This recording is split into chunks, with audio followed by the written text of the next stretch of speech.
syarikat baru-baru ini. Pakar Perubatan Dalaman dan Filorumatologi di Hospital Putrajaya bawah Kementerian Kesihatan, Dr. Azmat Karim Anwadin, menerima anugerah tertinggi untuk kesnya bertajuk The Tale of the Silent Guard and the Ceramic Core.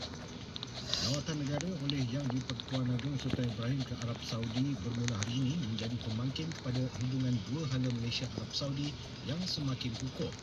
Ia sekaligus memperluaskan kerjasama strategik dalam bidang perdagangan, pelaburan serta hal ehwal Islam antara kedua-dua negara. Dentuman kuat didengari penduduk di sekitar Sungai Petani semalam adalah program latihan dijalankan oleh Angkatan Tentera Malaysia yang berpangkalan di Sungai Petani, Kedah.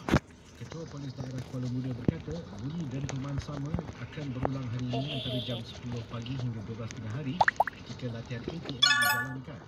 Terdahulu pihaknya menerima aduan serta pertanyaan orang ramai yang mendakwa ada dentuman kuat antara jam 9 hingga 10 pagi semalam. Kita beralih ke berita antarabangsa. 5 pendaki dari Yemen maut selepas tertimbus dalam runtuhan salji di pergunungan Alki Tali. Perkara itu dimaklumkan pihak kuasa tempatan hari ini. Kumpulan pendaki berkenaan memulakan pendakian semalam untuk menolong puncak Ciu. Tak boleh.